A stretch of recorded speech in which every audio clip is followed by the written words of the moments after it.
Deep in the mist-shrouded hollers of Appalachia, where ancient mountains keep their secrets and family names carry weight like stones, there exists a bloodline that local historians refuse to document. A family whose very existence challenges everything we think we know about the boundaries between the living and the dead, between this world and whatever lies beyond the veil. The Blackthorn family settled in the remote reaches of eastern Kentucky in 1834, fleeing accusations of witchcraft in Salem, Massachusetts.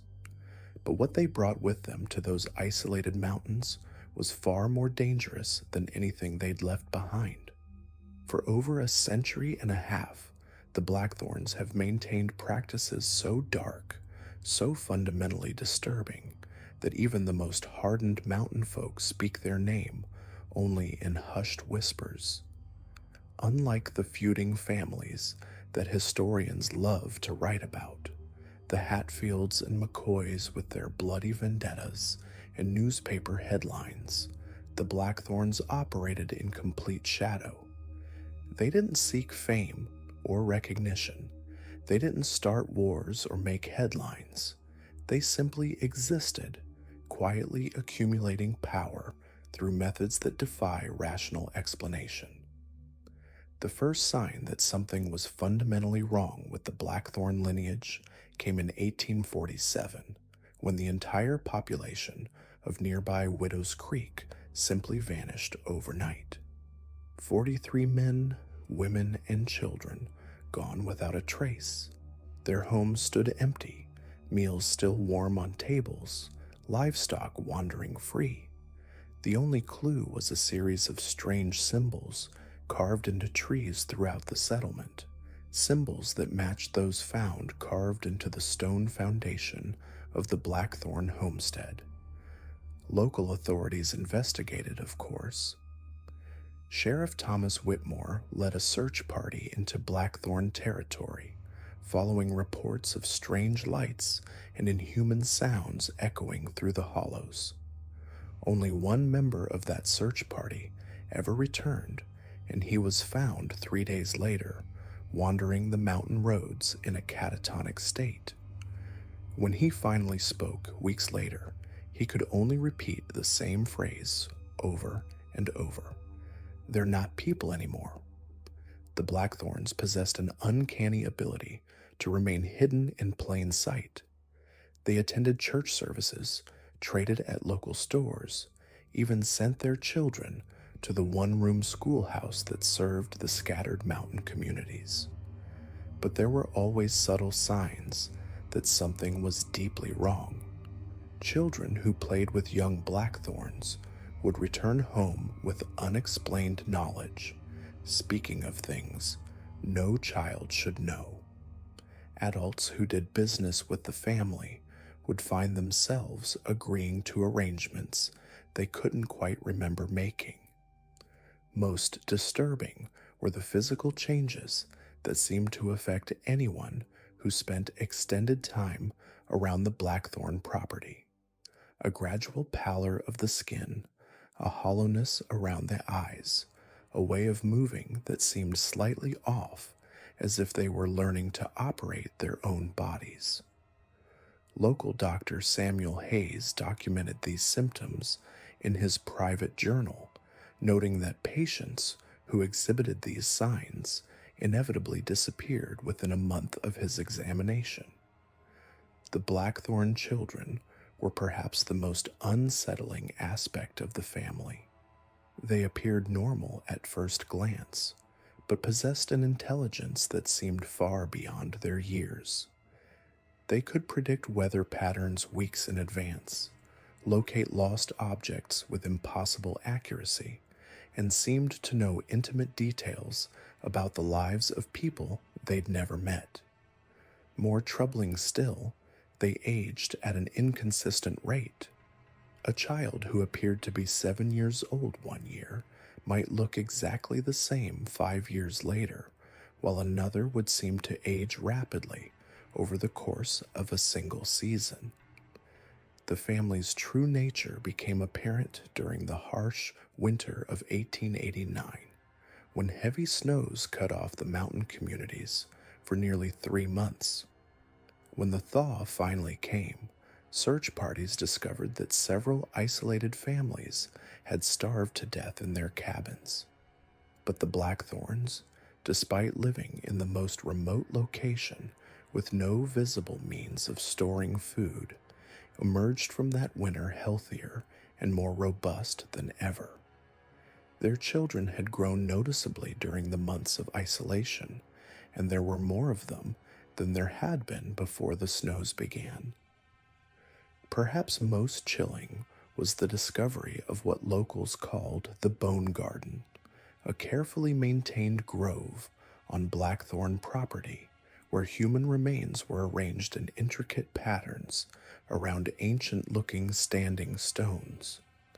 The bones showed no signs of violence or disease, leading investigators to theorize that the victims had simply wasted away, as if something had slowly drained the life from them. The Blackthorns maintained their presence in the region through a combination of fear, manipulation, and what can only be described as supernatural influence. They seemed to possess an innate understanding of human psychology, able to identify and exploit the deepest fears and desires of anyone they encountered. A struggling farmer might find his crops mysteriously thriving after a conversation with old Jeremiah Blackthorn, but the price for such prosperity was never immediately apparent. The family's influence extended far beyond their immediate territory. County officials found themselves inexplicably reluctant to investigate reports of strange occurrences near Blackthorn land.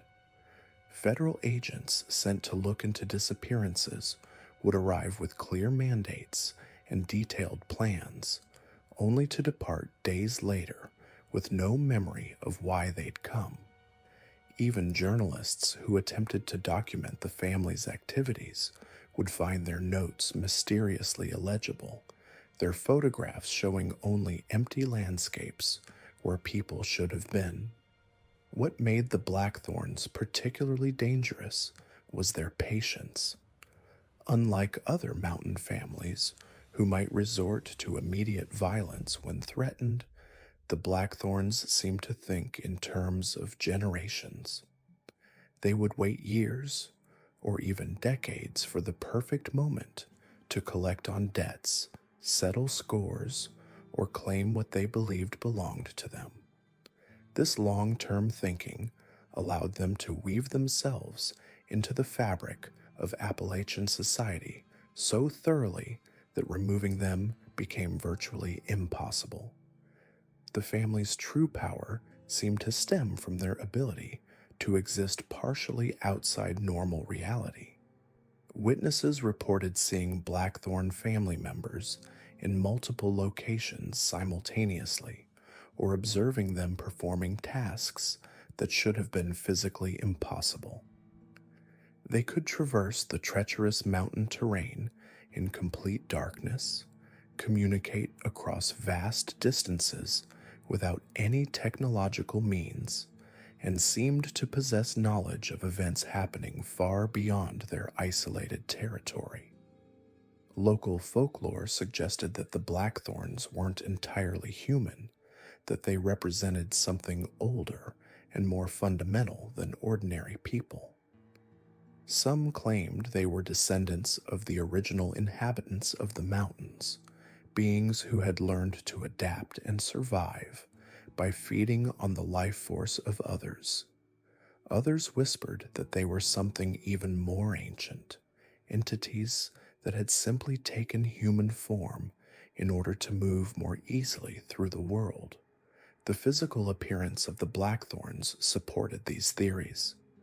While they could pass for normal humans at a distance, close examination revealed subtle abnormalities. Their eyes were too dark, their skin too pale, their movements too fluid. They seemed to exist in a state of perpetual twilight, comfortable in shadows that would leave ordinary people squinting and disoriented. Perhaps most disturbing was their relationship with death itself. The Blackthorns seemed to treat mortality as a temporary inconvenience rather than a permanent condition. Family members who had reportedly died would sometimes be seen years later, unchanged by time or decay. The family cemetery on their property contained graves that were regularly disturbed, not by vandals or animals, but apparently by the occupants themselves. The few outsiders who gained access to the Blackthorn homestead described a dwelling that seemed to exist according to different physical laws than the rest of the world. Rooms that appeared small from the outside contained vast spaces within. Hallways led to destinations that couldn't possibly exist within the structure's apparent dimensions. Most unsettling of all, the house seemed to be alive in some fundamental way, responding to the presence of visitors with subtle shifts in temperature, lighting, and even gravity. The Blackthorns' influence on the broader Appalachian region was profound and lasting. They served as a dark counterpoint to the region's folklore, a reminder that not all mountain families were simply hardscrabble survivors trying to eke out a living in harsh terrain. Some had found ways to thrive that came at a cost too terrible to contemplate, and their success cast a shadow over the entire region. Modern investigators who have attempted to trace the Blackthorn lineage find themselves confronted with records that don't quite add up, witnesses who can't quite remember what they saw, and evidence that seems to shift and change depending on who's looking at it. The family's ability to remain hidden extends even to historical documentation, making it nearly impossible to construct a complete picture of their activities or influence. Yet the signs of their presence remain for those who know how to look. Unexplained disappearances in certain parts of eastern Kentucky continue to this day, always following the same pattern: isolated individuals or families vanishing without a trace, leaving behind only the faintest suggestion that they might have encountered something beyond human understanding. Local authorities still find themselves strangely reluctant to investigate these cases too thoroughly, as if some deep instinct warns them away from truths too dangerous to uncover. The Blackthorn legacy represents something uniquely terrifying in American folklore, a family that has managed to exist at the edges of society for generations, feeding on the life and energy of others while maintaining the appearance of normalcy. They embody the fear that something ancient and malevolent might be lurking just beneath the surface of civilized society, patient and cunning enough to avoid detection while slowly extending its influence over the world around it. In the end, the Blackthorns remain what they have always been, a reminder that in the deepest hollows of Appalachia, where the mist clings to ancient mountains and the old ways never truly died, there are some families whose very existence challenges our understanding of what it means to be human. The winter of 1834 marked more than just the Blackthorns' arrival in the Kentucky hollows. It was the beginning of what locals would later call the Hungry Years, when the mountain itself seemed to wake from an ancient slumber. The Blackthorns didn't simply settle into the landscape like other families. They carved their presence into it, leaving marks that still bleed today. Within months of their arrival, the very geography around their homestead began to shift. Streams that had flowed in the same direction for centuries suddenly reversed course, creating whirlpools that appeared to descend far deeper than any natural creek bed should allow. Trees grew in spirals, their bark taking on a texture that resembled human skin when touched. Most disturbing of all, the boundary lines between properties became fluid, changing overnight so that neighboring farms would wake to find their fence posts had moved, their livestock had vanished, and their children spoke of seeing figures in the distance that shouldn't have been there.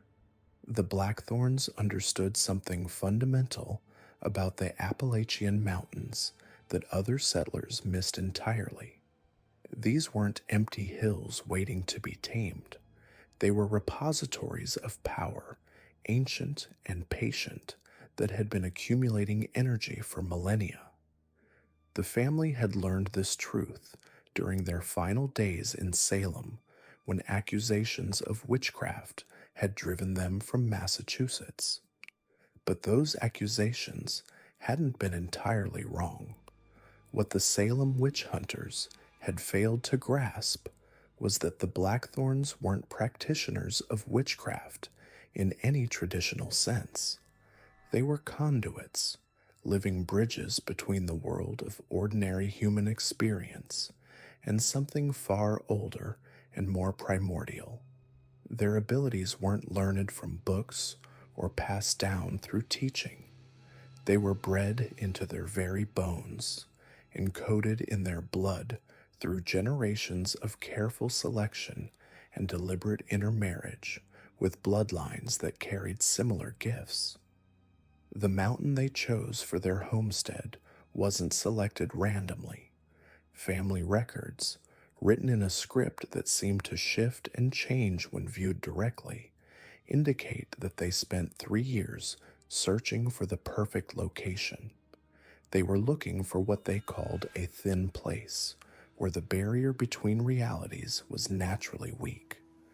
The hollow they eventually claimed showed all the signs they sought: unusual mineral deposits that formed geometric patterns, caves that echoed with sounds that had no source, and a persistent mist that hung in the air even during the driest seasons. Once settled, the Blackthorns began what they termed the deepening. This wasn't a single ritual, but a continuous process of strengthening their connection to the mountain and expanding their influence throughout the region. They planted gardens using seeds that produced crops unlike anything seen before or since. The vegetables grew to enormous sizes, but left those who ate them feeling perpetually hungry, as though no amount of food could satisfy them. The fruits were impossibly sweet, but caused vivid nightmares that lasted for days after consumption. More significantly, they began breeding. The Blackthorn family tree, when examined by the few researchers brave enough to investigate, reveals patterns that defy conventional understanding of genetics. Children were born with abilities that seemed to skip generations randomly, only to resurface decades later in distant cousins. Some possessed night vision so acute they could navigate in complete darkness. Others could sense the emotional states of people miles away. A few developed the ability to communicate with animals, particularly the predators that began gathering around their property in unprecedented numbers. The most gifted among the Blackthorns displayed what family documents refer to as the sight. These individuals could perceive events happening in distant locations, predict deaths weeks before they occurred, and most unsettling of all, see the dead as clearly as the living. Neighbors reported encountering Blackthorn children who would wave at empty spaces, carry on conversations with invisible companions, and occasionally deliver messages from deceased relatives with accuracy that couldn't be explained by coincidence. As the years passed, the Blackthorns' influence spread throughout the region like a slow-moving infection. Other families began experiencing changes they couldn't explain. Children born in the area developed unusual birthmarks that resembled symbols found carved into trees throughout Blackthorn territory. Livestock produced offspring with deformities that seemed too purposeful to be natural accidents. Most disturbing of all, the local death rate began following patterns that suggested something was deliberately managing the population. The Blackthorns never held official positions of power. They didn't run for sheriff or serve on town councils. Instead, they exercised influence through what they called the network. This wasn't a formal organization, but rather a web of relationships built on mutual dependence and carefully managed fear. Families throughout the region found themselves indebted to the Blackthorns for small favors, minor healings, and protection from misfortunes that seemed to befall only those who refused their assistance.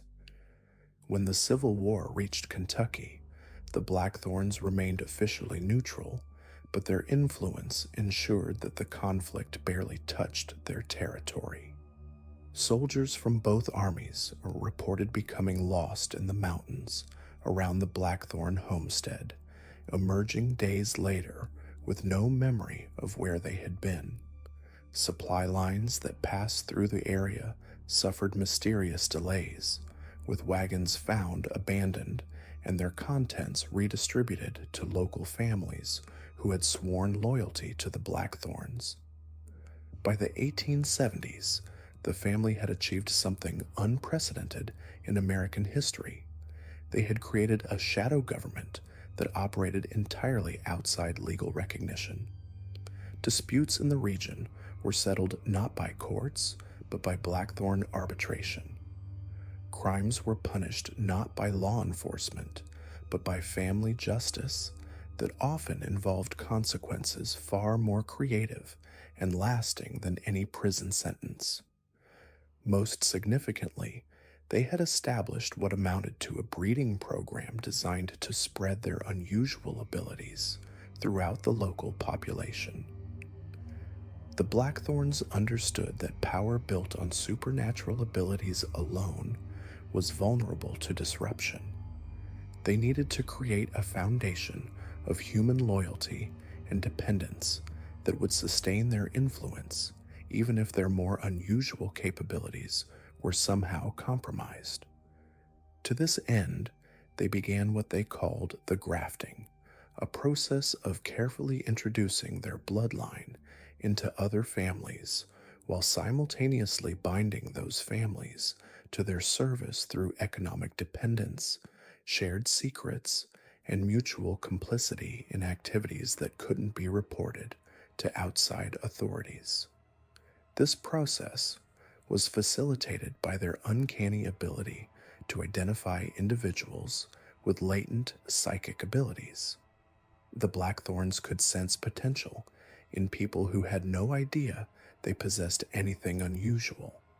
They would then arrange circumstances that awakened these dormant gifts, always ensuring that the newly awakened individuals understood that their abilities came with obligations to the family that had revealed them. The economic foundation of their power was built on resources that shouldn't have existed in their territory. The Blackthorn lands produced timber of exceptional quality from forests that seemed to regenerate overnight. Their mines yielded precious metals in quantities that defied geological surveys. Their farms produced crops that not only fed the local population, but created a surplus that could be traded throughout the region. Most mysterious of all, they seemed to have an inexhaustible supply of rare herbs and minerals that were essential for medical treatments and industrial processes. Investigation into the source of these resources revealed impossibilities that challenged basic understanding of physics and biology. Trees that were harvested completely would be found fully grown again within days. Mine shafts that were excavated to exhaustion would mysteriously refill with ore overnight. Crops would produce multiple harvests in a single season, with each harvest more bountiful than the last. The Blackthorns never explained these phenomena, but family members were occasionally observed performing rituals in areas where these miraculous regenerations occurred. These rituals followed patterns that suggested they were drawing energy from sources that existed outside normal space and time. Participants would arrange themselves in geometric formations that corresponded to astronomical alignments, chanting in languages that linguistic experts couldn't identify. The ceremonies often involved the sacrifice of small animals, but the bodies were never found afterward, as though they had been consumed entirely by whatever forces the Blackthorns were invoking. The most disturbing aspect of these rituals was their effect on local weather patterns.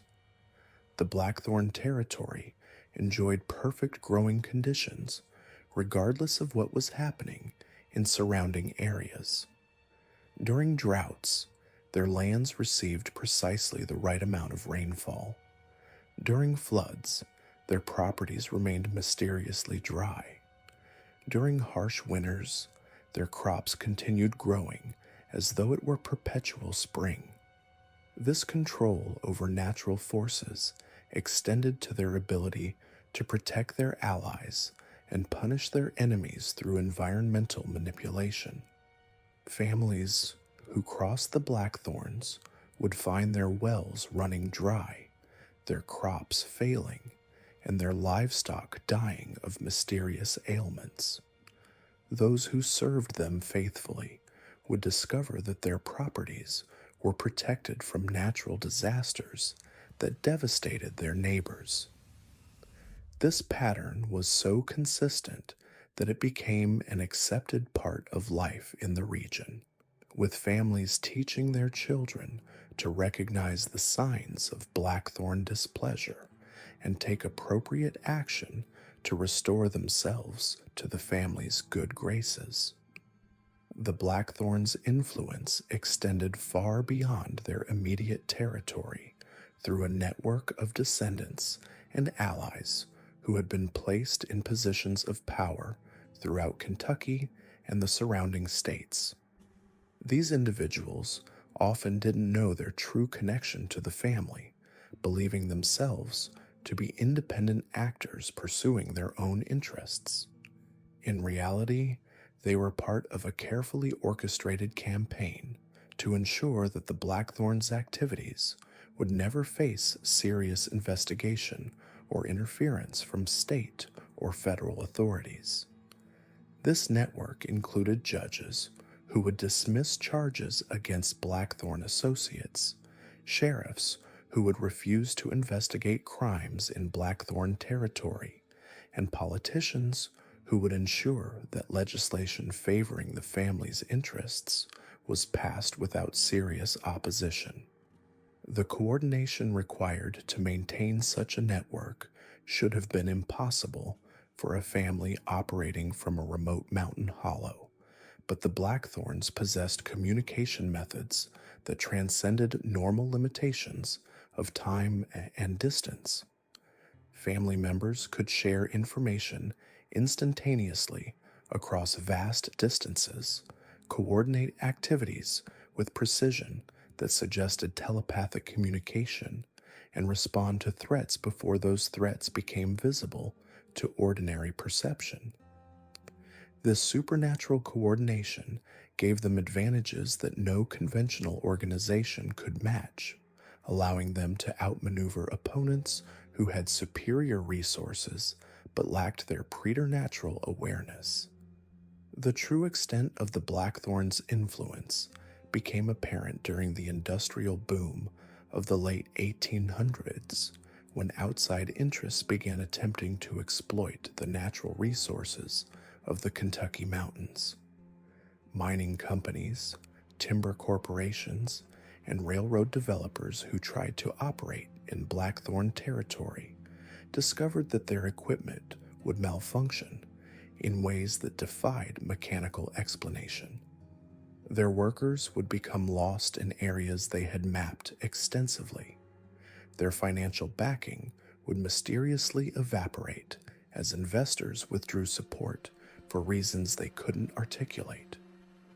Most telling of all, these outside interests would find themselves facing legal challenges that seemed to materialize from nowhere. Obscure property laws would be discovered that invalidated their claims. Environmental regulations would be strictly enforced in their case while being ignored for Blackthorn operations. Tax assessments would be revised in ways that made their projects economically unfeasible. The coordination required to orchestrate such comprehensive opposition suggested influence that reached the highest levels of state and federal government. By the turn of the 20th century, the Blackthorns had achieved something unprecedented in American history. They had created a shadow territory that operated according to its own rules while maintaining the appearance of compliance with external authority. Visitors to the region would encounter what seemed to be a typical Appalachian community, but those who stayed longer would begin to notice subtle signs that something fundamental was different about the way power operated in this particular corner of Kentucky. The Blackthorns had learned to hide in plain sight, presenting themselves as nothing more than an unusually successful mountain family while wielding influence that extended far beyond what any conventional family could achieve. Their true power lay not in dramatic displays of supernatural ability, but in their patient, methodical cultivation of dependence and loyalty among the people around them. They had become indispensable to the region's prosperity while ensuring that their indispensability was never questioned or examined too closely. This careful balance between visibility and secrecy would serve them well as the 20th century brought new challenges and opportunities. The Blackthorns were ready to adapt their ancient methods to modern circumstances, ensuring that their influence would continue to grow even as the world around them changed in ways that would have destroyed less adaptable families. They had learned to be patient, to think in terms of generations rather than years, and to view every setback as merely a temporary obstacle in a campaign that would ultimately span centuries. The mountain that had welcomed them in 1834 had become their fortress, their sanctuary, and their source of power. But more than that, it had become their partner in a relationship that transcended the normal boundaries between human consciousness and the natural world. The Blackthorns had not simply settled in the Kentucky hollows. What makes this particular case so chilling isn't just the supernatural abilities the Blackthorns possess, but how they've weaponized the very isolation that defines Appalachian life. While other families might have been content to practice their dark arts in secret, the Blackthorns understood something fundamental about power. True dominance isn't achieved through fear alone, but through making yourself indispensable to the very people you're exploiting. By the 1890s, the Blackthorn influence had spread like kudzu through the mountain communities. They didn't just control resources or manipulate weather patterns. They had become the invisible architects of an entire social structure that funneled power, wealth, and human energy directly into their ancient bloodline. What started as a family of displaced Salem outcasts had evolved into something far more sinister, a shadow government operating within the shadows of legitimate authority. The first documented evidence of their expanded operations comes from the personal journal of Dr. Elias Whitmore, a physician who established a practice in the coal camps of eastern Kentucky in 1892. Whitmore was a meticulous record keeper, documenting not just medical cases, but the strange social dynamics he observed in the isolated communities he served. His journal, discovered in 1987 during the demolition of an old mining company office, reveals a pattern of influence that stretched far beyond what any single family should have been able to achieve. Whitmore wrote extensively about what he called the arrangement, a system whereby certain families seemed to enjoy inexplicable prosperity, while others fell into cycles of misfortune that defied rational explanation. Mining accidents, he noted, occurred with clockwork regularity, but always affected specific bloodlines while leaving others untouched. Crops failed in predictable patterns. Children from certain families developed illnesses that resisted all conventional treatment, while others displayed remarkable resilience to diseases that devastated their neighbors. Most disturbing were Whitmore's observations about the social hierarchies within these communities. Despite the egalitarian traditions of mountain folk, he documented clear caste systems where certain families held unquestioned authority over others. These weren't based on wealth or education, or even traditional clan structures.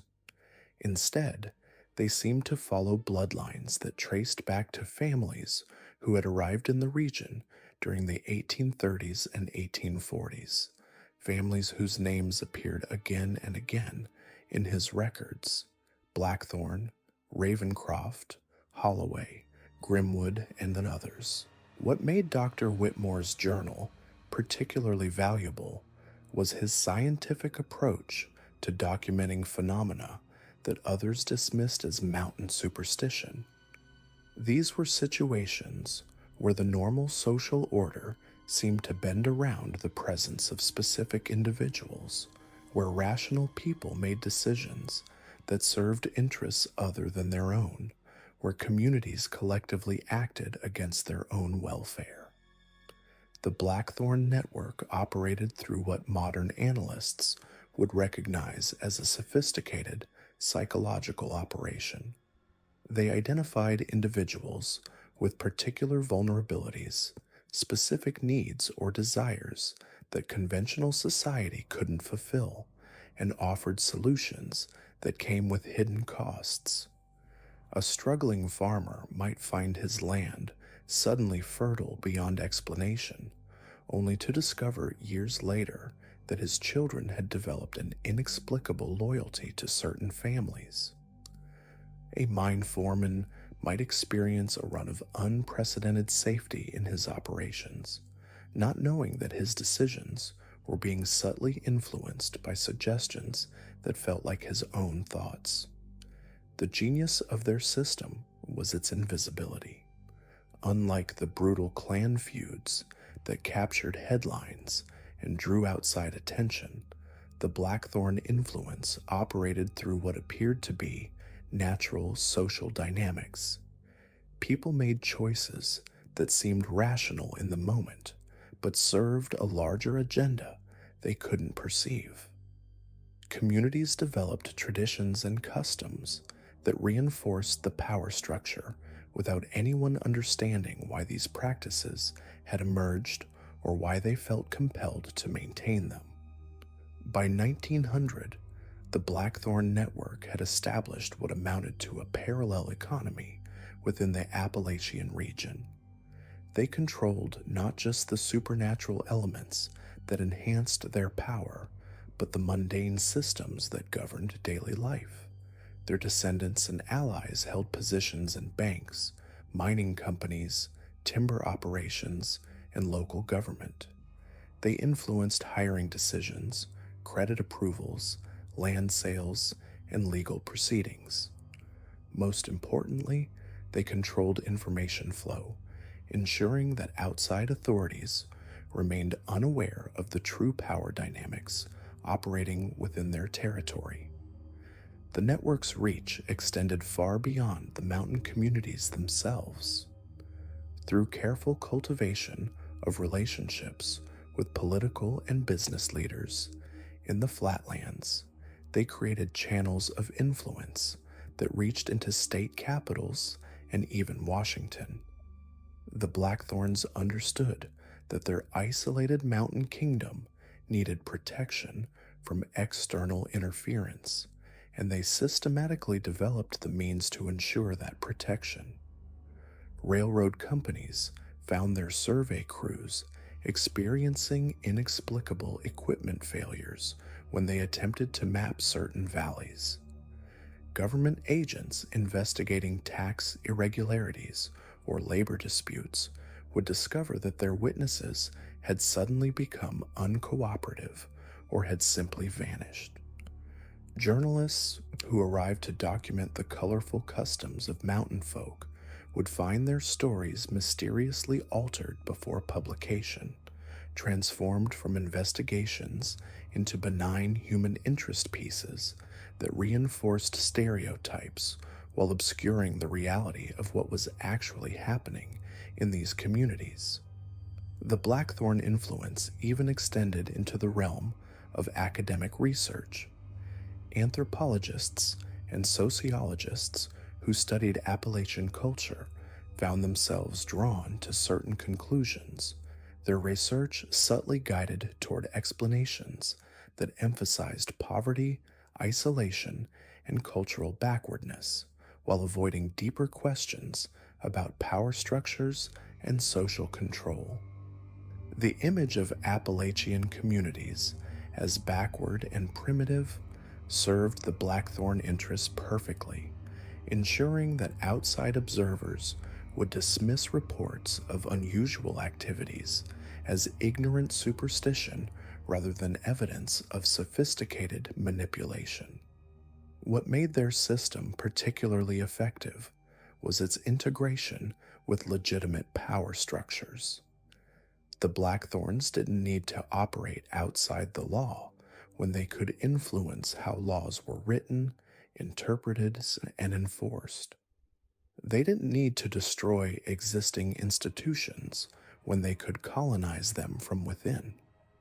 By the early 20th century, their network had become so embedded in the fabric of Appalachian society that it was virtually impossible to distinguish between legitimate authority and Blackthorn influence. The family's supernatural abilities provided them with intelligence advantages that no conventional organization could match. Their capacity for remote viewing meant they could monitor activities across vast distances, identifying threats and opportunities long before their enemies could react. Their influence over natural phenomena allowed them to manipulate weather patterns, geological conditions, and biological systems in ways that appeared random but served strategic purposes. Their ability to influence human psychology on a mass scale meant they could shape public opinion, suppress inconvenient memories, and implant suggestions that would be carried out without conscious awareness. But perhaps their most significant advantage was their understanding of generational thinking. While their opponents focused on immediate goals and short-term gains, the Blackthorns planned in terms of centuries. They cultivated bloodlines like gardeners tending crops, identifying genetic traits that would prove useful decades in the future.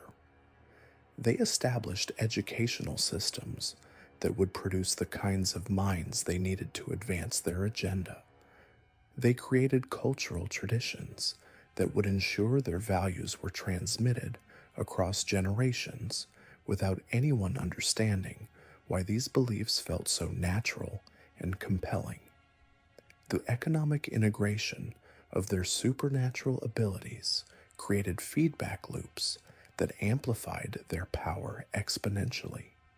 Resources extracted through paranormal means could be invested in conventional business ventures, generating legitimate wealth that could be used to acquire more influence.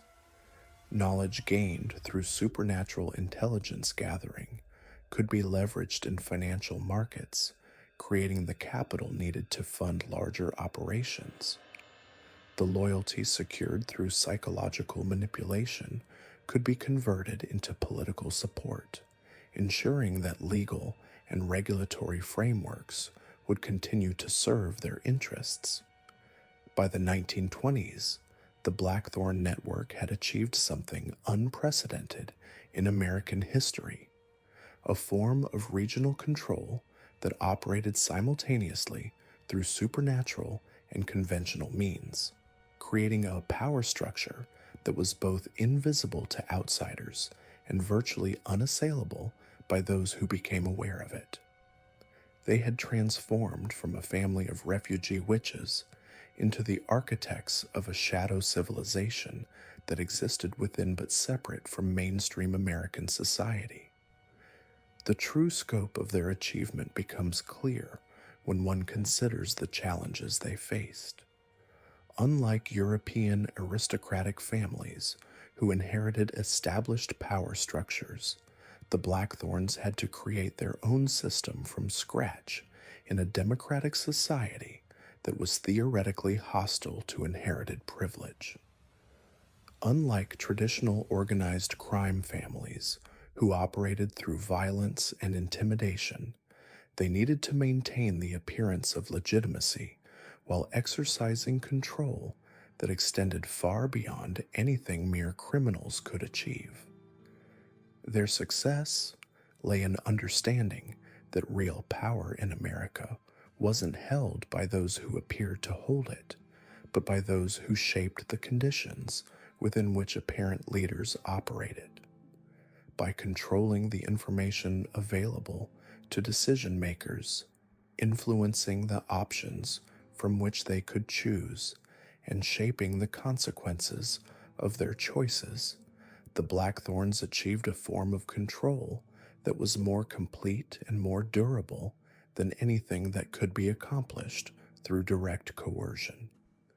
The network they created became self-sustaining, its influence was so thoroughly integrated into the fabric of Appalachian society that it continued to operate even when individual family members were absent or incapacitated. The system they established was robust enough to survive changes in technology, economics, and politics, adapting to new circumstances while maintaining its essential character. Most importantly, it was designed to remain invisible to those who might have the power to disrupt it, ensuring its continued operation across generations. This transformation from a single family of supernatural practitioners into a regional shadow government represents one of the most sophisticated examples of long-term strategic planning in American history. The Blackthorns understood that true power wasn't about controlling people directly, but about creating conditions where people would control themselves in ways that served the family's interests.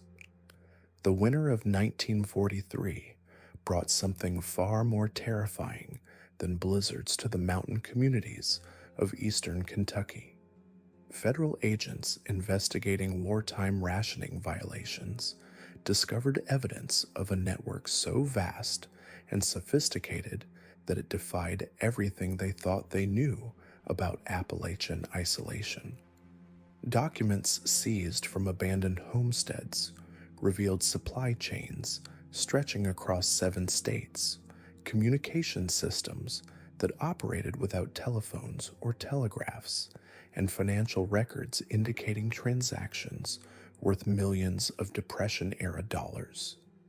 Most disturbing of all were the genealogical charts meticulously maintained in hidden rooms, showing bloodline connections between families separated by hundreds of miles and decades of apparent independence.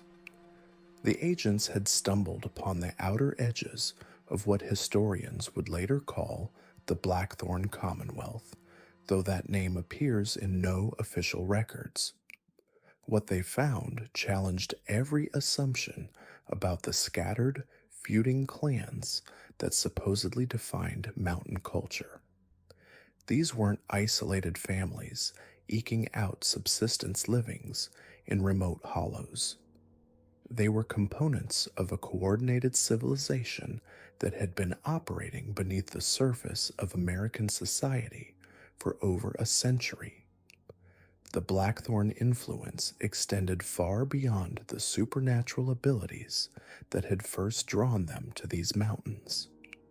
Through careful cultivation of legitimate businesses, strategic marriages, and the placement of descendants in positions of regional authority, they had created what amounted to a shadow government spanning the entire Appalachian region.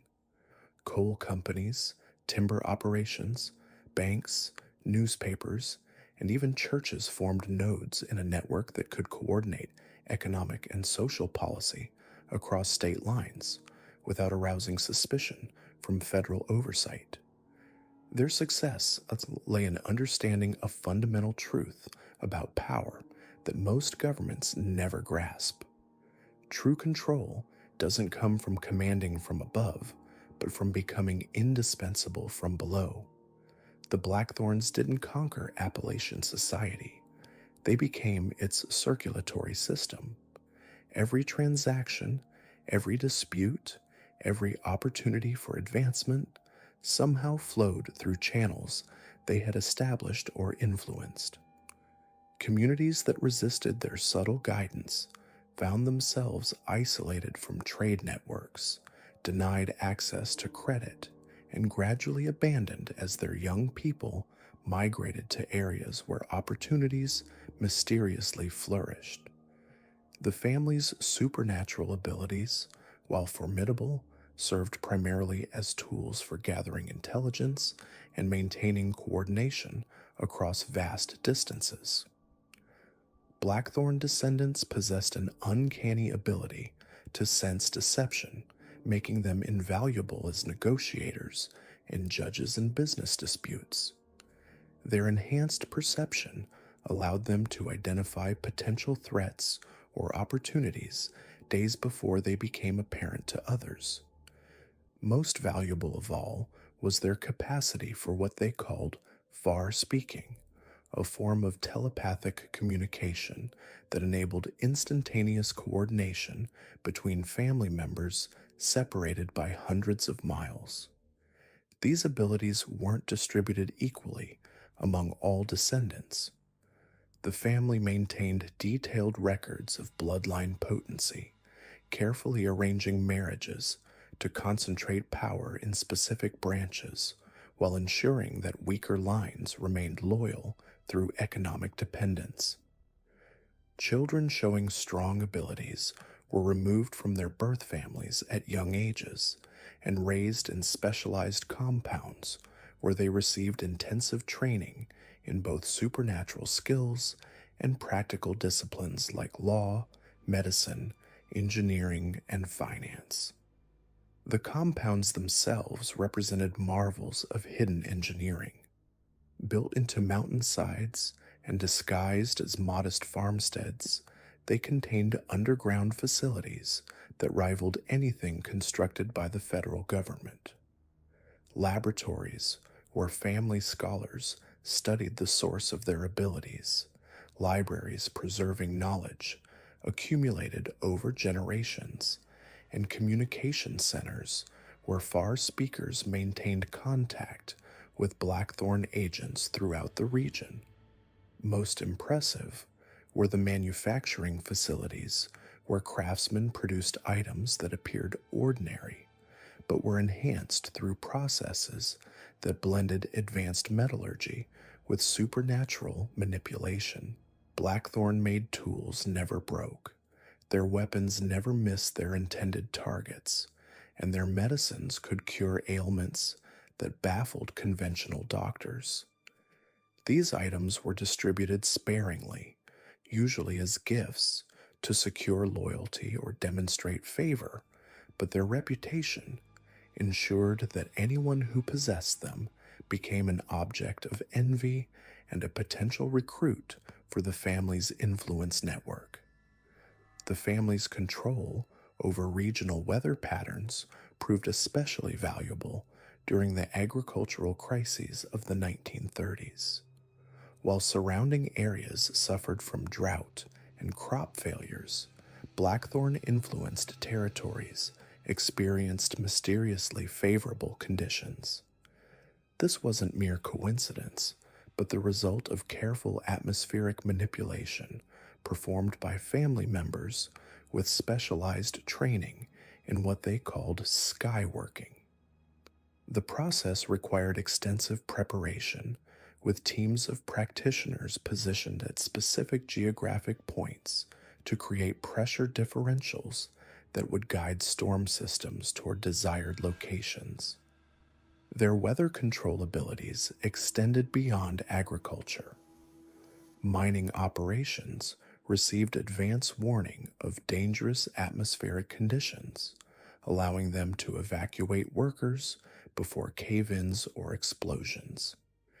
Timber operations could predict wind patterns weeks in advance, enabling them to fell trees in directions that maximized efficiency while minimizing environmental damage. Even transportation networks benefited, as family-controlled roads and railroads somehow avoided the worst effects of storms that devastated competing routes. Perhaps most remarkably, the Blackthorns had learned to manipulate the fundamental forces that governed human psychology and social organization. They understood that every community operates according to invisible hierarchies based on respect, fear, debt, and obligation. By carefully studying these dynamics and introducing subtle influences at key points, they could reshape entire social structures without anyone realizing what was happening. A Blackthorn agent might arrive in a new community as a traveling merchant, doctor, or preacher. Through careful observation, they would identify the informal power structures that really controlled local decisions. The respected elder, whose opinions carried weight in disputes. The successful businessman, whose financial backing determined which ventures succeeded. The charismatic individual, whose approval or disapproval influenced social acceptance. Once these key figures were identified, the agent would begin the slow process of building relationships, offering services, and creating dependencies. The process might take years, but eventually the agent would become indispensable to the community's functioning. They would be the person everyone turned to for advice, the one who could secure financing for important projects, the individual who could mediate disputes or provide connections to outside resources. By this point, the community had been subtly restructured around the agent's presence, and their departure would create a vacuum that could only be filled by another Blackthorn representative. This pattern repeated across hundreds of communities throughout the Appalachian region. What appeared to be independent towns and settlements were actually components of a vast network coordinated by family agents who maintained their positions through a combination of genuine service and subtle manipulation. Local leaders believed they were making autonomous decisions, but their choices were influenced by information, options, and pressures that had been carefully orchestrated by Blackthorn strategists. The family's most sophisticated operation involved their infiltration of legitimate institutions. Blackthorn descendants occupied positions in state legislatures, federal agencies, university faculties, and corporate boardrooms throughout the region. They didn't seek the highest offices, which would attract unwanted attention, but rather the mid-level positions where real policy decisions were made and implemented. A Blackthorn agent, serving as a deputy director in a state agency, could influence regulations affecting entire industries. A family member working as a university researcher could shape academic understanding of regional history, geology, or economics in ways that concealed or justified their activities. Their influence extended into religious institutions as well. The Blackthorns had no interest in theological debates, but they understood that churches represented some of the most powerful social networks in rural communities.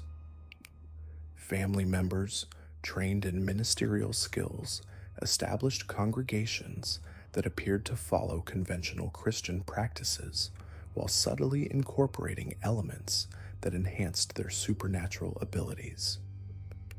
Hymns were modified to include harmonic frequencies that facilitated far speaking. Rituals were adjusted to incorporate symbolic elements that strengthened the family's connection to the forces they drew upon. Even architecture was designed to channel and amplify the energies they manipulated. These infiltrated churches served multiple purposes. They provided gathering places where family members could meet without suspicion. They offered opportunities to identify and recruit individuals with latent supernatural abilities who might be brought into the family's extended network. Most importantly, they created channels for influencing the moral and political attitudes of entire communities through carefully crafted sermons and teachings that promoted values compatible with Blackthorn objectives. The family's understanding of their own abilities had evolved considerably since their arrival in Kentucky. What had begun as instinctive reactions to supernatural forces had developed into sophisticated theoretical frameworks that resembled advanced physics more than primitive magic. They had learned that their powers drew upon fundamental forces that permeated reality itself, energies that most humans remained completely unaware of, but which could be sensed, channeled, and manipulated by those with the proper training and bloodline heritage. Their scholars had mapped what they called the deep currents, streams of energy that flowed through the earth itself and connected all living things.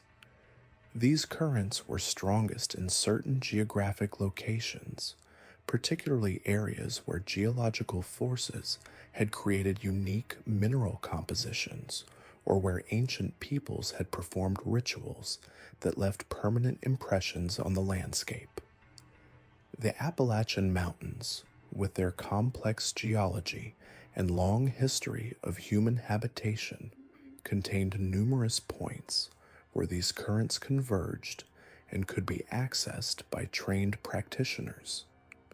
The family had constructed their most important facilities at these convergence points, creating permanent installations that could draw upon and amplify the available energies. These sites served as power sources for their supernatural abilities, communication hubs for their far-speaking networks, and research centers where they continued to expand their understanding of the forces they manipulated. The knowledge gained from these investigations was carefully documented and preserved in libraries that contained some of the most advanced theoretical work ever produced on the nature of reality itself. By 1943, The Blackthorn Commonwealth had evolved into something that challenged conventional understanding of both supernatural phenomena and political organization. They had created a civilization that operated according to principles that combined ancient wisdom with modern techniques, supernatural abilities with practical skills, and hidden authority with genuine service to the communities they influenced. Their success demonstrated that power could be exercised most effectively not through domination, but through indispensability, and that the most enduring forms of control were those that appeared to be voluntary cooperation.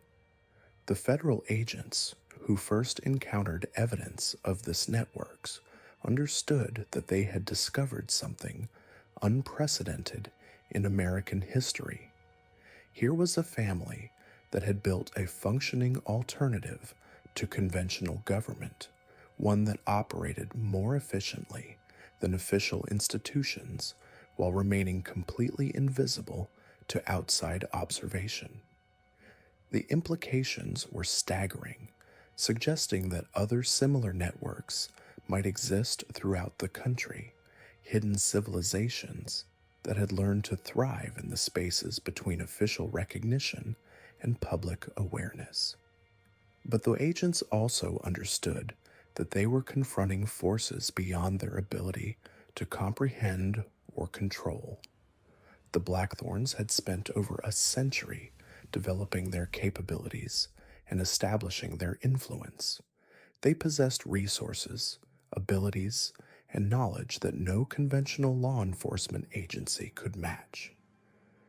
Any attempt to expose or disrupt their operations would inevitably fail and might result in consequences that extended far beyond the immediate investigation. The decision was made to classify all evidence and abandon the investigation. Official records were altered to remove any reference to the Blackthorn network. Agents involved in the discovery were reassigned to distant locations and sworn to secrecy. The American public would never learn that their country contained a hidden civilization that had mastered forces beyond conventional understanding and used them to create a shadow government that operated more effectively than many official institutions. The Blackthorns had achieved something unprecedented in human history.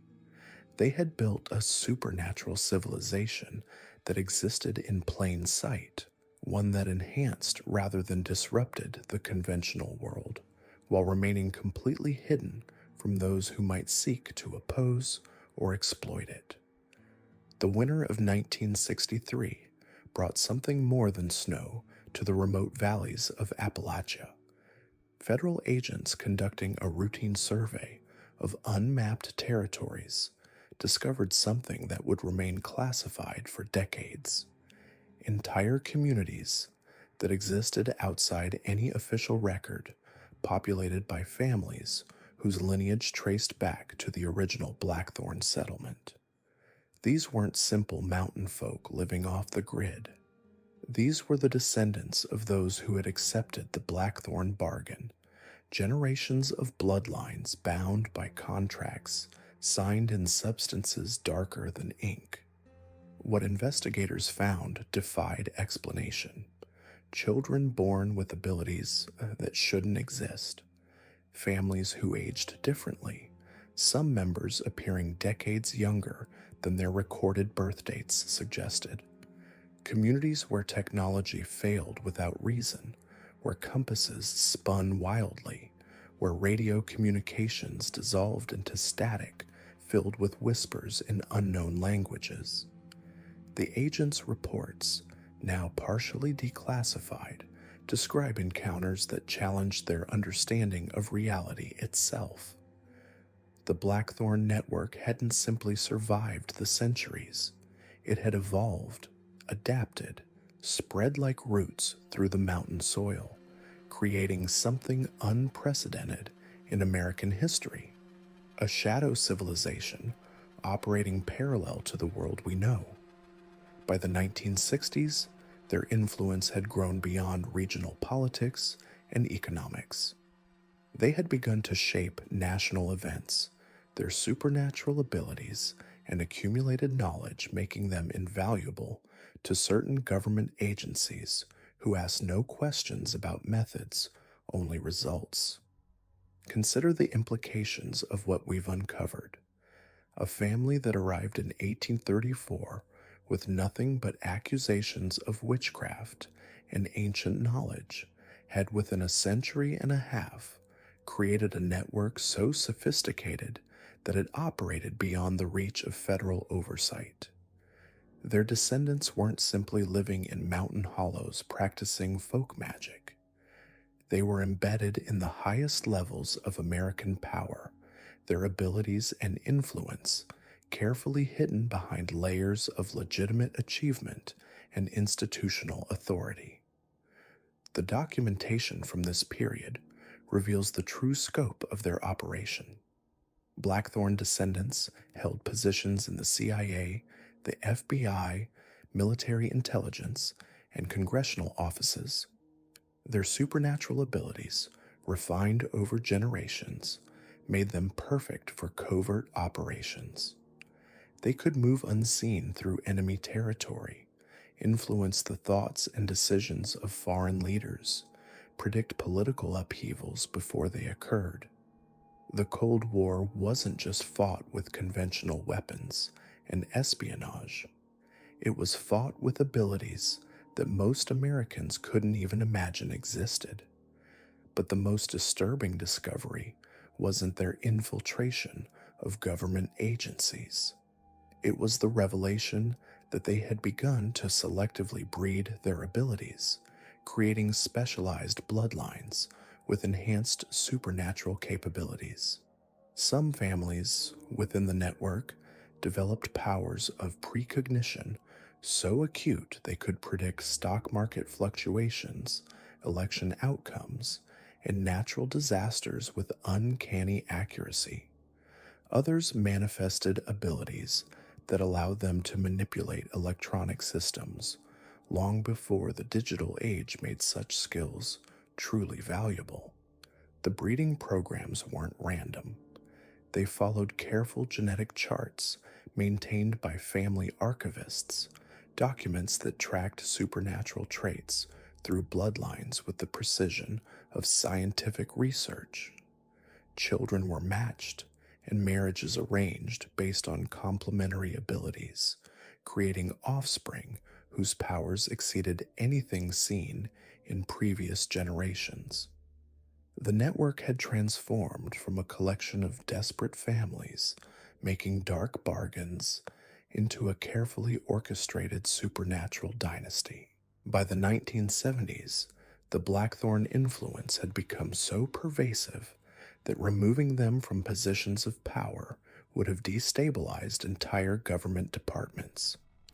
They had made themselves indispensable, their abilities too valuable to lose, their knowledge too dangerous to expose. The few officials who understood the full scope of their infiltration faced an impossible choice: attempt to root out a network that had become integral to national security, or allow it to continue growing in power and influence. The documentation reveals that several attempts were made to limit their influence, to create oversight mechanisms that would prevent their abilities from being used for personal gain rather than national interest. Every such attempt failed mysteriously. Investigators would suddenly transfer to other departments, their interest in the Blackthorn network inexplicably diminishing. Congressional hearings would be postponed indefinitely. Documents would disappear from secure facilities, leaving no trace of their existence. What emerged from these failed investigations was a chilling understanding. The Blackthorn network had evolved beyond the need for external oversight. They had become self-regulating, their supernatural abilities allowing them to identify and neutralize threats to their secrecy long before those threats could materialize. They could sense suspicion, influence thoughts, manipulate events to ensure their continued concealment. The shadow civilization had developed its own immune system, protecting itself from exposure with the same ruthless efficiency that had ensured its survival for over a century. The regional power they had once wielded through fear and superstition had transformed into something far more sophisticated. They no longer needed to terrorize mountain communities into submission. They had learned to operate through legitimate channels, their supernatural abilities giving them advantages that appeared to be nothing more than exceptional skill or fortunate timing. A Blackthorn descendant might rise through corporate ranks not through intimidation, but through an uncanny ability to predict market trends.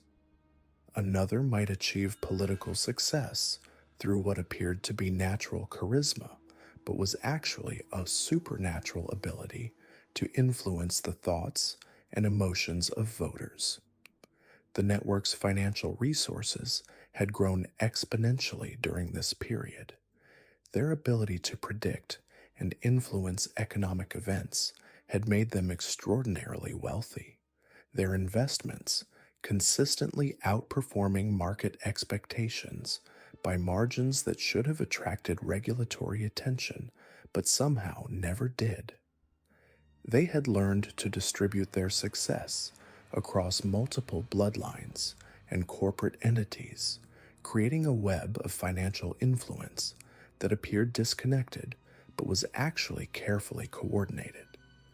Their real estate holdings alone represented a staggering concentration of power.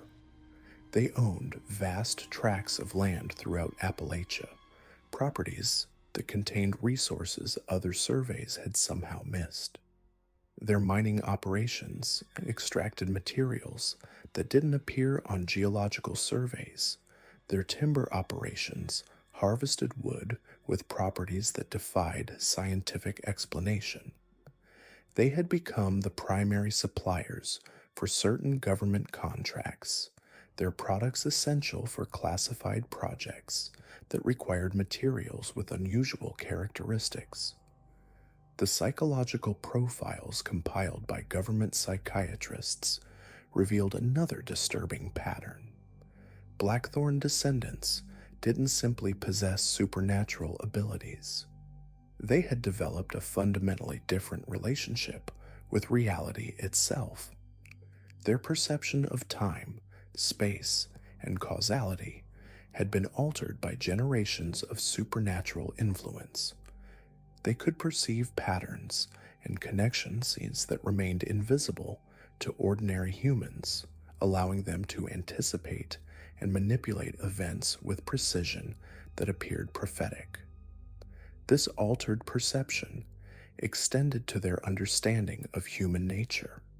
They could read the deepest fears, desires, and motivations of others, making them extraordinarily effective at manipulation and control.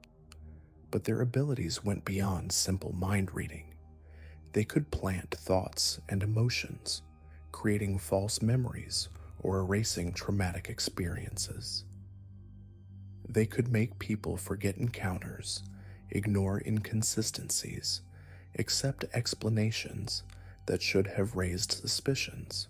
The network's influence on American culture during this period was subtle but profound. They had learned to shape public opinion through carefully placed stories, images, and ideas that reinforced their preferred narratives. The romanticization of Appalachian culture, the transformation of mountain folk from objects of fear into symbols of authentic American values, wasn't accidental. It was a carefully orchestrated campaign designed to create sympathy for mountain communities while simultaneously obscuring the reality of what lived within them. Their control over information flow had become sophisticated beyond anything previously imagined. They could ensure that certain stories never reached mainstream media, that investigations were quietly terminated, that witnesses developed sudden amnesia about events they had clearly observed. The supernatural abilities that had once been limited to influencing local mountain communities now extended to shaping national conversations about politics, economics, and social issues. The most classified documents reveal that by the 1980s, the Blackthorn network had achieved something unprecedented in human history. They had created a shadow government that operated not through force or political manipulation, but through supernatural influence so subtle and pervasive that its targets never realized they were being controlled. They had learned to rule not as conquerors, but as invisible puppeteers, their strings attached to the most powerful figures in American society. But perhaps the most disturbing revelation was that their ultimate goals remained unchanged from those original bargains made in Salem and the early Appalachian settlements. They had never abandoned their supernatural patrons, never broken the contracts that had given them their abilities. Every expansion of their influence, every new generation of enhanced descendants, every technological advancement they influenced was ultimately in service of those ancient entities that had first offered them power in exchange for blood and loyalty. The network had become a bridge between worlds, their growing influence preparing the way for something that the classified documents could only hint at. What happened in the winter of 1952 changed everything for those who understand the true nature of power in these mountains. While families like the Holloways and Carvers made their bargains with entities dwelling in caves and forests, the Blackthorns had been orchestrating something far more ambitious.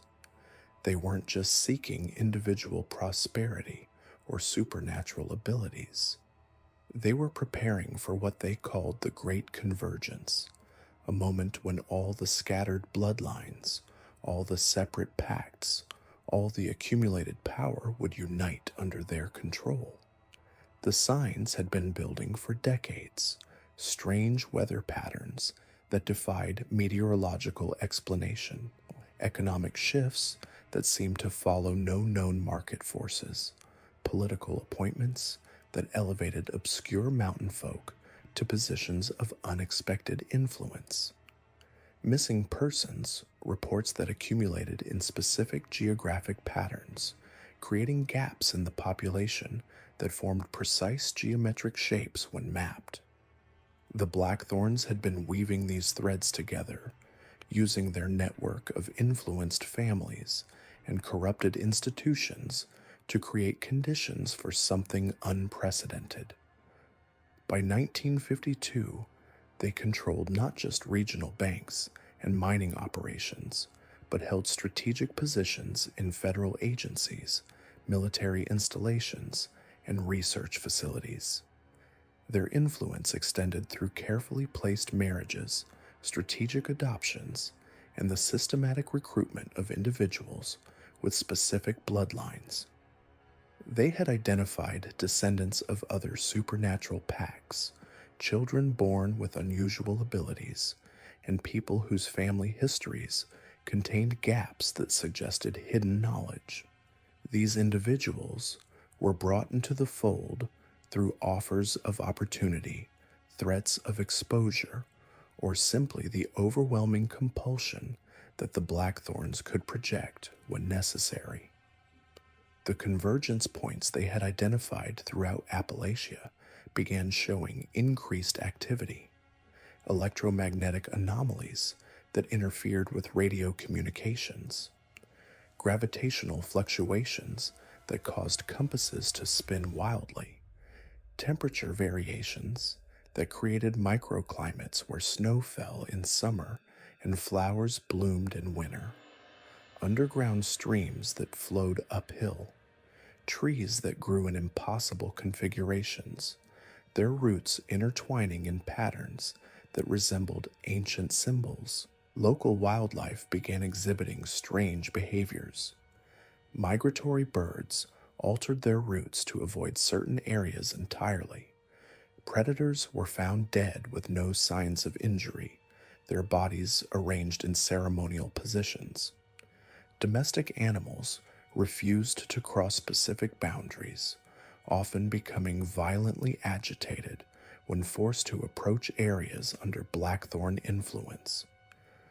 Most disturbing were the reports of animals that seemed to be watching human activities with an intelligence that transcended their species. The Blackthorns established what they called observation posts at strategic locations throughout the region. These appeared to be legitimate businesses or government facilities, weather stations, communication towers, research installations studying local geology or ecology. In reality, they were monitoring stations where specially trained personnel tracked the supernatural energies building toward the convergence. Each post was staffed by individuals who had undergone the Blackthorn conditioning process, their minds altered to perceive and interact with forces beyond normal human comprehension. The conditioning process itself was a horrific fusion of psychological manipulation and supernatural influence. Candidates were isolated in underground chambers for weeks, subjected to constant exposure to sounds, lights, and substances that gradually broke down their resistance to otherworldly influence. They were forced to consume preparations made from plants that grew only in soil contaminated by the ancient entities, creating a physical dependency that bound them to the Blackthorn network. Most disturbing were the surgical procedures performed during the conditioning, implanting small objects of unknown composition that seemed to enhance their ability to perceive supernatural phenomena while ensuring their absolute loyalty. Those who survived the conditioning emerged fundamentally changed. They retained their human appearance and basic personality, but their perception of reality had been permanently altered. They could see the energy currents that flowed through the mountains, detect the presence of supernatural entities, and communicate through methods that transcended normal human language. They aged more slowly than normal humans, possessed enhanced physical abilities, and demonstrated an uncanny ability to predict events before they occurred. The Blackthorns used these conditioned agents to expand their network of influence throughout the 1950s and 1960s. They infiltrated government agencies, academic institutions, and corporate hierarchies, always positioning themselves to influence decisions that would benefit their long-term objectives. They manipulated zoning laws to prevent development in areas of supernatural significance. They influenced military procurement to ensure that certain technologies were developed and deployed in specific locations. They guided research funding to support studies that would provide them with deeper understanding of the forces they sought to control. Their influence on academic research was particularly significant. They funded archaeological expeditions that uncovered evidence of pre-Columbian civilizations in Appalachia, artifacts that suggested the region had been a center of supernatural activity for millennia. They supported geological surveys that mapped underground cave systems and mineral deposits, but the real purpose was to chart the flow of supernatural energies through the mountain's bedrock. They sponsored anthropological studies of isolated mountain communities, ostensibly to preserve local culture, but actually to identify bloodlines that might possess latent supernatural abilities. The archaeological evidence they uncovered painted a disturbing picture of the region's ancient history. Burial sites that contained remains arranged in patterns that matched the convergence points they had identified. Stone circles and earthworks that predated known Native American settlements. Artifacts made from materials that couldn't be identified by conventional analysis. Cave paintings that depicted ceremonies involving entities that bore no resemblance to any known mythology. Most significant were the recurring symbols that appeared across different sites and time periods, suggesting a continuous tradition of supernatural practice that had persisted through multiple civilizations. The Blackthorns realized that they weren't the first to recognize the power concentrated in these mountains. Ancient peoples had built their settlements and ceremonial sites to harness these energies. Native American tribes had developed elaborate traditions to appease the entities that dwelt in the depths. Early European settlers had encountered these forces and either fled or, like the Blackthorns themselves, found ways to bargain with them. The pattern repeated across centuries, with each generation adding to the accumulated power while contributing to the eventual convergence. By the 1970s, the Blackthorns had identified what they believed to be the optimal timing for the Great Convergence. Astronomical alignments that occurred once every few centuries would amplify the supernatural energies concentrated in the region. The accumulated power from decades of bargains and sacrifices would reach a critical threshold. The network of influenced individuals and institutions would be positioned to channel and direct these forces according to Blackthorn designs. Most importantly, the ancient entities with whom they had made their original pact would be prepared to honor their side of the bargain. The nature of that original bargain remained one of the most closely guarded secrets within the Blackthorn family. Even among their own bloodline, only a select few knew the complete terms of the agreement, made in 1834. What was known was that it involved a gradual transfer of power from the ancient entities to the Blackthorn lineage, with the understanding that this power would be used to prepare for a fundamental transformation of human civilization. The entities would gain something they had been seeking for millennia, a permanent foothold in the physical world that would allow them to extend their influence far beyond the isolated mountain valleys where they had been confined. The Blackthorns began accelerating their preparations as the convergence date approached. They established secure facilities in remote locations, stockpiled resources that would be needed during the transition period, and activated sleeper agents who had been positioned throughout society decades earlier. They manipulated global events to create the social and economic conditions that would facilitate their emergence as a dominant power. Wars were subtly influenced to prevent the development of technologies that might threaten their plans. Economic crises were engineered to weaken existing power structures. Political movements were guided to create divisions that would make coordinated resistance impossible. The scale of their manipulation became apparent only in retrospect. The Cold War provided perfect cover for their activities as governments focused on conventional threats, while the Blackthorns worked to undermine the foundations of human civilization itself. They influenced the development of communication technologies to ensure they could monitor and control information flow. They guided space exploration programs to prevent humanity from developing the capability to escape planetary influence. They manipulated environmental policies to protect areas of supernatural significance while allowing the destruction of regions that might serve as alternative power centers. Most insidiously, they began altering human consciousness itself. Through their control of media, education, and cultural institutions, they gradually conditioned the population to accept concepts that would make the transition easier.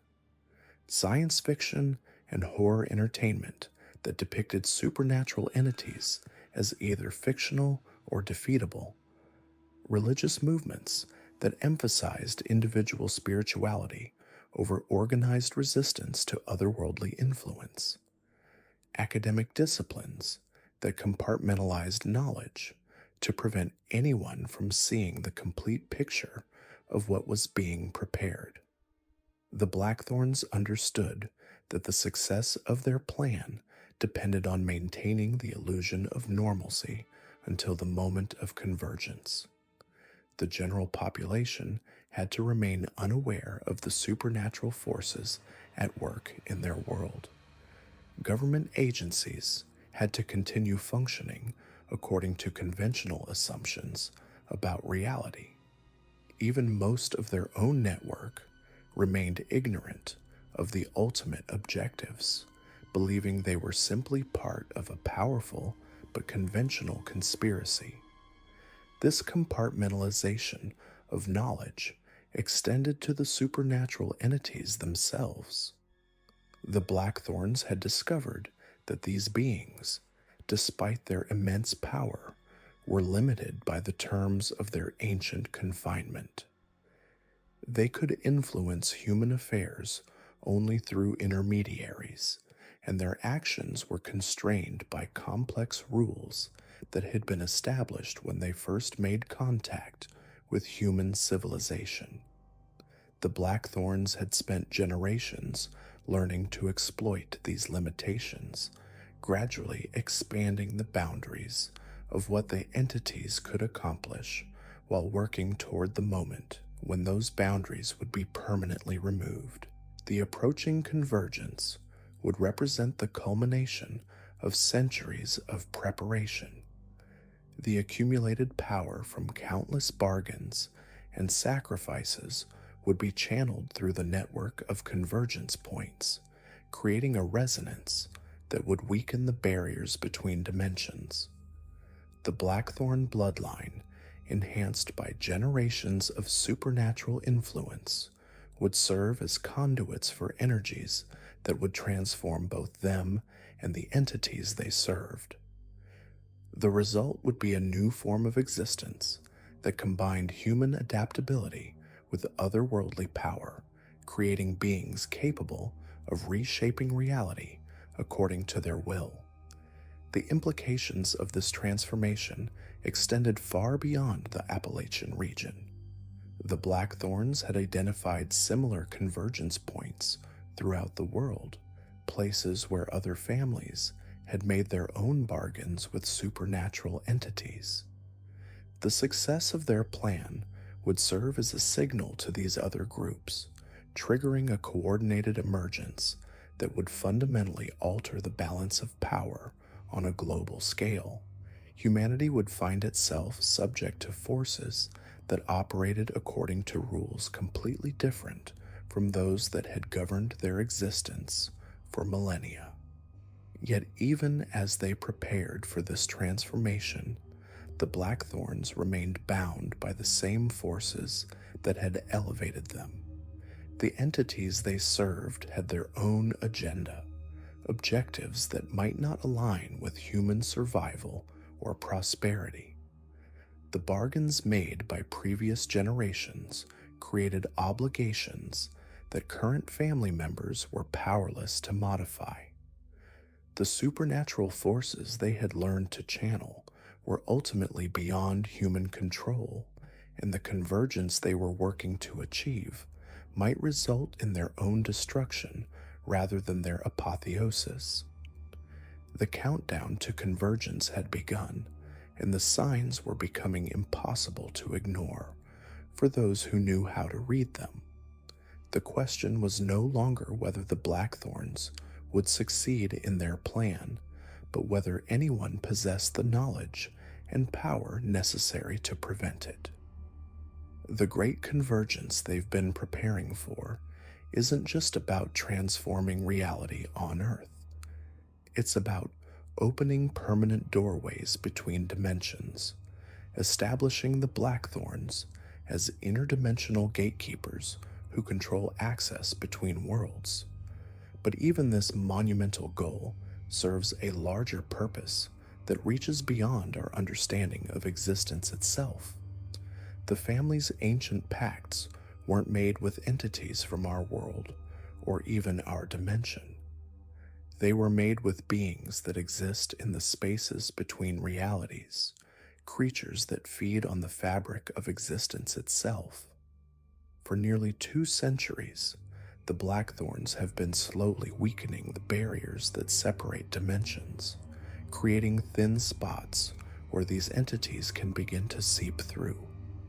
Every ritual performed in those mountain compounds, every child born with enhanced abilities, every manipulation of weather and minds has been feeding energy into an interdimensional network that spans multiple realities.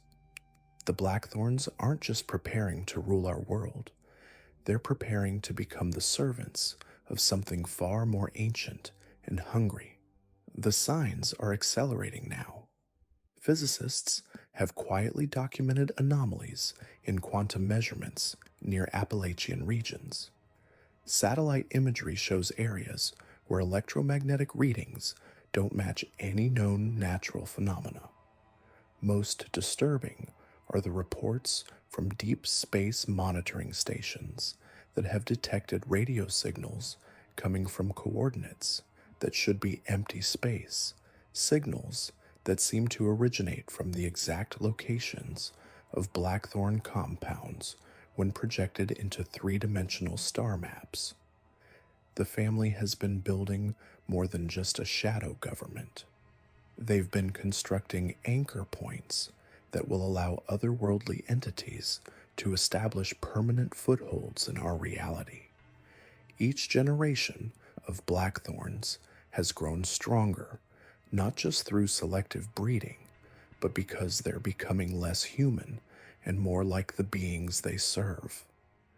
Recent intelligence gathered by those few brave enough to investigate suggests the family no longer reproduces through normal means. Their children are born through rituals that blend human genetics with something else entirely. These hybrid offspring possess abilities that transcend anything previously documented. They can manipulate matter at the molecular level, exist in multiple locations simultaneously, and most terrifying of all, they can edit memories and perceptions in real time. The Blackthorn influence network has expanded far beyond what anyone initially suspected. They don't just have infiltrators in government agencies and corporations. They have family members who exist in positions of power while maintaining completely fabricated identities. Some of these individuals have been living false lives for decades, serving in Congress, running multinational corporations, and even holding positions within intelligence agencies tasked with monitoring supernatural activity. The scope of their deception is staggering. They've created entire fake histories, complete with birth records, educational credentials, and professional achievements. These deep cover operatives have been shaping policy and directing resources toward the family's ultimate goals while appearing to be ordinary American citizens. But the most chilling discovery is that the Blackthorns have been preparing for resistance. They've anticipated that eventually their activities would be discovered and opposed. Deep within their mountain strongholds, They've constructed facilities designed to survive not just nuclear war, but the complete collapse of reality as we know it. These bunkers extend miles underground, powered by energy sources that don't appear on any scientific documentation.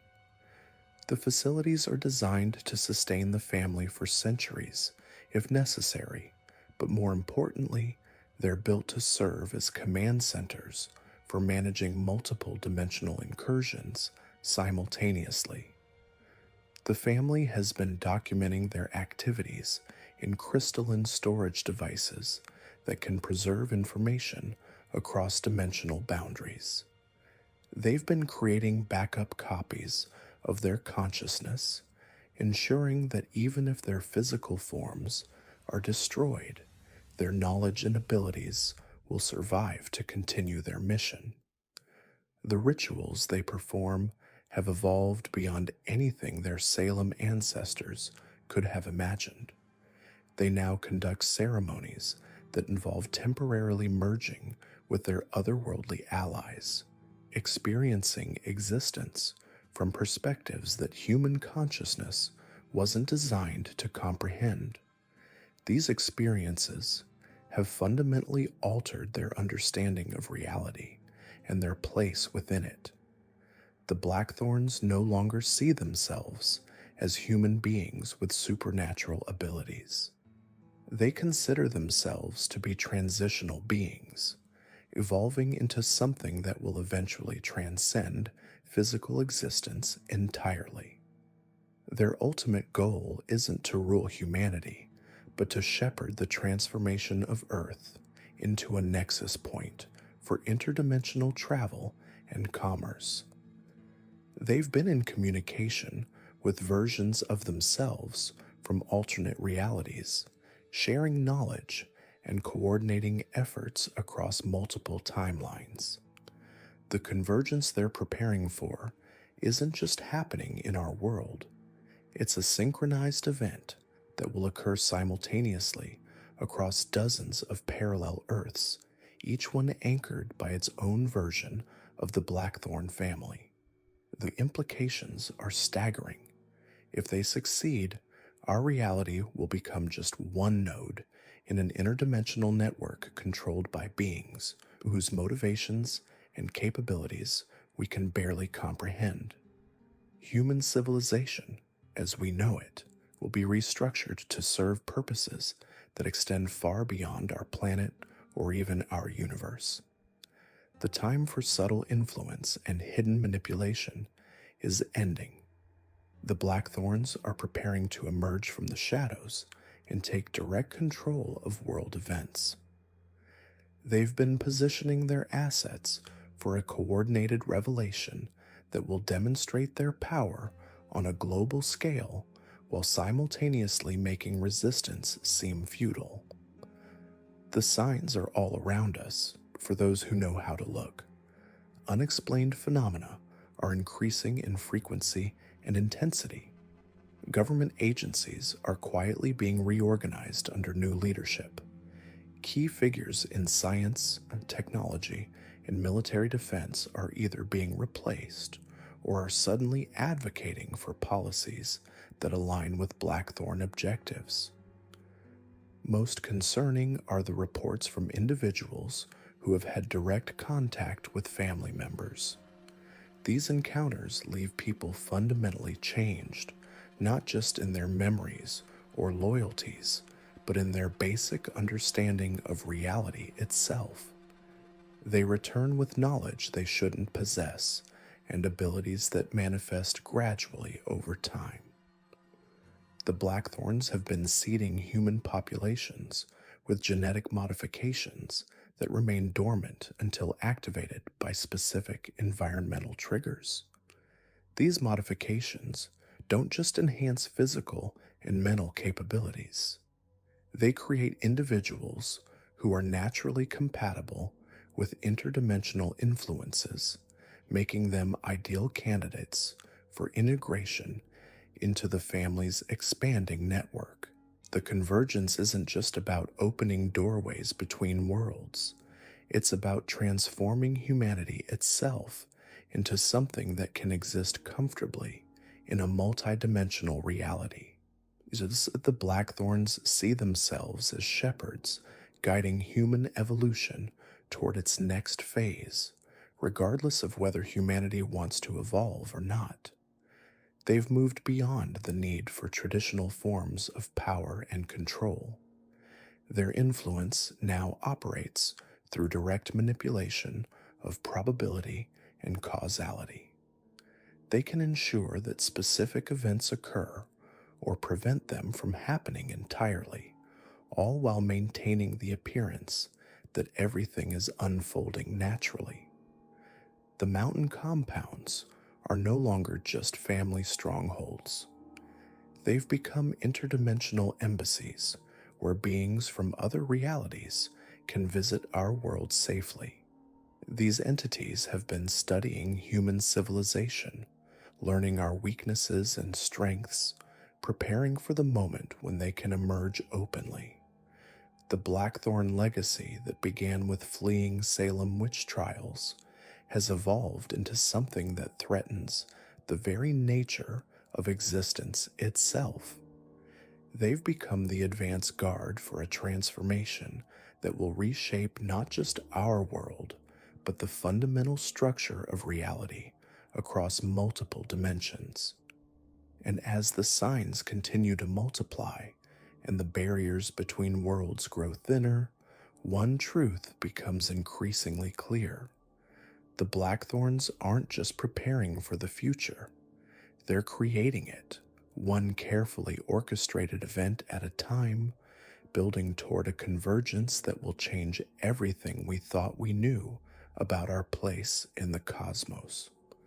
The question isn't whether this transformation can be stopped. As we stand at the convergence of all timelines, the Great Convergence is no longer a distant prophecy, but an imminent reality. The Blackthorn Network has spent centuries preparing for this moment, and their calculations indicate that the dimensional barriers have reached their weakest point in recorded history. The ancient entities they've been communicating with across the void have begun to stir, sensing the approaching opportunity to bridge the gap between worlds. The signs are everywhere for those who know how to read them. Weather patterns have become increasingly erratic, with storms forming in impossible geometries and dissipating against all meteorological logic. Electronic devices throughout Appalachian regions experience unexplained malfunctions, with digital displays showing symbols that don't exist in any known language. Underground seismic activity has increased dramatically, but the tremors don't match any known geological patterns. They pulse rhythmically, like the heartbeat of something vast awakening beneath the mountains. The Blackthorn descendants have taken their positions at key convergence points throughout the region. These locations, identified through generations of careful observation and supernatural guidance, form a complex geometric pattern spanning multiple states. Each site sits at the intersection of powerful ley lines, places where the fabric of reality has always been thin. The family members stationed at these points are not merely observers, but active participants in the process, their enhanced abilities allowing them to manipulate the dimensional barriers with increasing precision. What makes this convergence particularly significant is the alignment of multiple cosmic and terrestrial factors. The current lunar cycle coincides with specific planetary alignments that occur only once every several centuries. Solar activity has reached levels that create electromagnetic conditions favorable to interdimensional activity. Most importantly, the collective consciousness of humanity has reached a state of instability and openness that makes it susceptible to the influence of entities from other realms. The Blackthorn network has been subtly preparing society for this transition. Through their embedded agents in media, education, and government, they've been gradually introducing concepts that will help humanity accept and adapt to the new reality. Science fiction has become increasingly focused on parallel dimensions and alternate realities. Religious movements have embraced ideas about spiritual transformation and the approaching end times. Even mainstream scientific communities have begun seriously discussing concepts like quantum consciousness and multidimensional physics. The technology they've developed will play a crucial role in managing the convergence. The quantum manipulation devices they've perfected can create stable portals between dimensions, allowing for controlled rather than chaotic bridging of realities. Their consciousness transfer protocols will enable the preservation of human awareness during the transition, ensuring that the transformation enhances rather than destroys human potential. The biological modifications they've implemented in their bloodlines have created individuals capable of surviving in multiple dimensional environments. Ancient texts recovered from pre-Columbian civilizations speak of similar events in the distant past, times when beings from other realms walked openly among humans. These accounts describe periods of great transformation when the boundaries between possible and impossible became meaningless. The Blackthorn family believes they are not creating something new, but rather facilitating the return of a natural state that was artificially suppressed by those who feared the power such openness would bring. The entities awaiting their invitation are not malevolent in any conventional sense.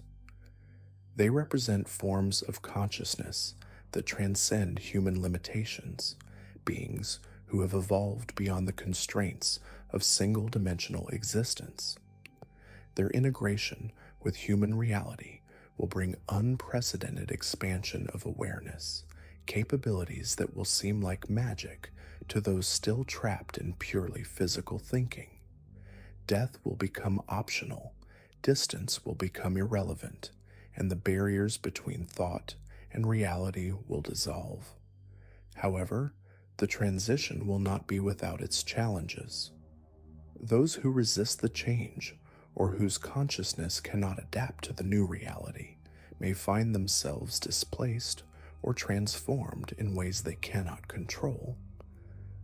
The Blackthorn network has prepared contingency plans for managing these disruptions, including the establishment of protected zones where traditional human consciousness can be preserved for those who choose not to evolve. The convergence will begin with subtle changes that most people will dismiss as coincidence or imagination. Electronic devices will begin displaying messages in languages that don't exist. Mirrors will occasionally show reflections that don't match the viewer. Shadows will move independently of the objects casting them. Dreams will begin to bleed into waking consciousness, and the boundaries between sleep and awareness will become increasingly blurred. As the process accelerates, the changes will become undeniable. Gravity will fluctuate in localized areas. Time will flow differently in various regions, with some areas experiencing accelerated aging while others seem frozen in temporal loops. People will begin developing abilities that conventional science cannot explain, including telepathy, precognition, and the capacity to manipulate matter through focused intention. The Blackthorn family will emerge from the shadows during this phase, revealing themselves as the architects and guides of humanity's transformation. Their centuries of preparation will position them as the natural leaders of the new reality, beings who understand both the old world and the new. They will offer guidance to those ready to embrace change and protection to those who need time to adapt. The final phase will see the complete integration of multiple dimensional realities. What we currently perceive as the physical world will expand to encompass infinite possibilities. Consciousness will no longer be confined to individual bodies, but will be able to exist in multiple forms simultaneously. The very concept of death will become obsolete as awareness learns to transfer between dimensional states at will. This is the true legacy of the Blackthorn family, not merely the accumulation of power or wealth, but the orchestration of humanity's next evolutionary leap. They have spent generations preparing for this moment, sacrificing normal human experiences for the privilege of shepherding our species into its transcendent future. The Great Convergence represents not an ending, but a beginning, the birth of a new form of existence that will render our current limitations meaningless.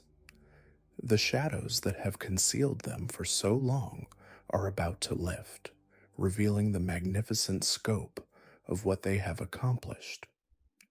The Appalachian mountains that have hidden their secrets will become doorways to infinite worlds, and those who have lived in ignorance of their presence will finally understand the true nature of the reality they are about to inherit.